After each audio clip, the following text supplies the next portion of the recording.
began studying dancing.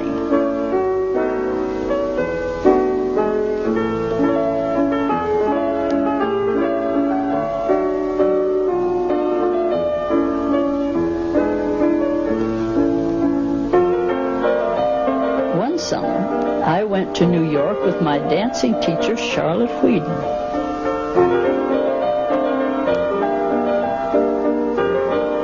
Charlotte came into the apartment one day and said, she'd picked up an Atlantic Monthly, and she said, I have an interesting article here about a man.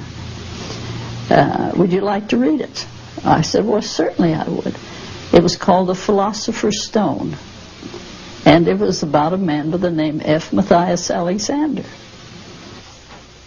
I read 2 books he had written, and I got so fascinated with them that I just knew I wanted to study with him. So I closed my dancing studio and went to England. My sister went with me. My mother didn't think it was very wise for a little green country girl like me to go off to the big city of London all alone. So we went off. And of course there weren't planes flying in those days. You went by ship. We landed in England in a pea soup fog, which neither of us had ever heard of or seen. But we finally found the train and made our way to London. And then we found a place to live with an English couple who had 2 small children. It was real exciting.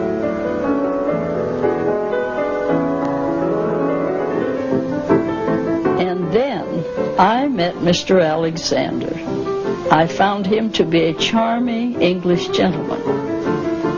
He was a great Shakespearean reciter and actor. And there was a time when he practically lost his voice. He studied himself for clues to find out what was wrong. Finally, one time he discovered that just before he started to perform, he threw his head back and down. He got a very heavy pressure in the back of his neck. He found out that he could release that downward pressure by simply moving his head slightly away from his body. And he noticed as his head moved very slightly away from his body that there was a tendency for his body to move along with it. Then he began to see how often we just push ourselves up and stick our chests out and pull our shoulders back. That's a fixture. Now, you don't hold that very long, because if you're going into activity, you really want flexibility. And if I do a little thing like this, and I move around, then I've lost that downward pull, and I'm allowing my respiratory mechanism to have a chance to function. And gradually, as he could continue with that, his hoarseness disappeared and he had no more trouble with his voice. He began to tell his friends about what he was doing. And his friends began to say, well, why don't you help us if this is so good for you? They were having some of the same problems. So he started helping them.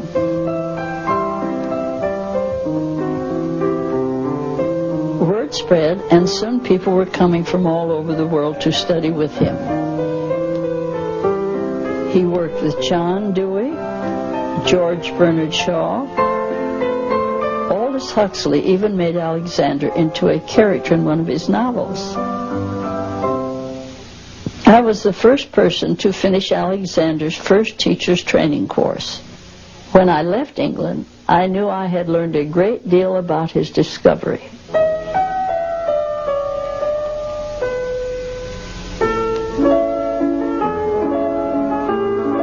Children move lightly and easily.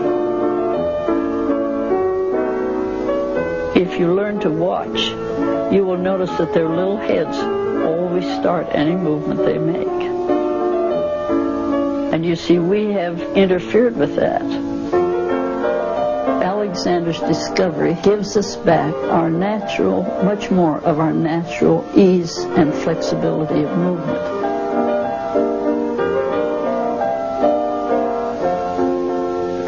So you see, it's a form of movement. Could you show us what you mean by that? It's a form of movement?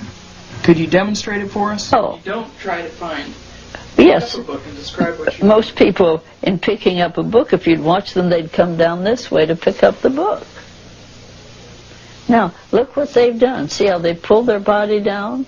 And see the pressure I have here?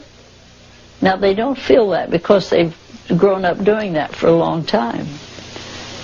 Now, there's no reason why, if I want to pick that up, I just don't leave my body alone. Where do I move from in both instances? My hip joint is where I really move from. Now, if I move from my hip joint, all I have to do is move my arm to pick up the book. There's no reason why I have to add this to the fact that I want to put the book down or pick it up. That's a very, very simple way to demonstrate it, but that's the thing we do. And Alexander's work is very simple, and as you say, it's extremely elusive, but it's the ease in which you redirect that energy so that the downward pressures just can't exist. He gently put his hands, one hand very delicately here, and another hand very delicately back here. And he would ask us to think of noticing what his hands were doing and allowing our heads to move just a tiny bit in the direction he was suggesting. And that's the same thing here. I'm helping you with this little bit of ease to understand it, both from a thinking point of view and the ease with which you can move. Now, as I help you here and link your body up with that, now you're the one who has to remember to carry those two things on while you play. I can't do that for you. That's where your responsibility comes in. See? So you can trust your own reasoning and go ahead and just make up your mind, this is the thing you're going to do, and your arms fit into it. Wow. That's very different. No, it's different, but it's fun. It's quite fascinating. It's when you have that experience that you really begin to understand what Alexander's discovered.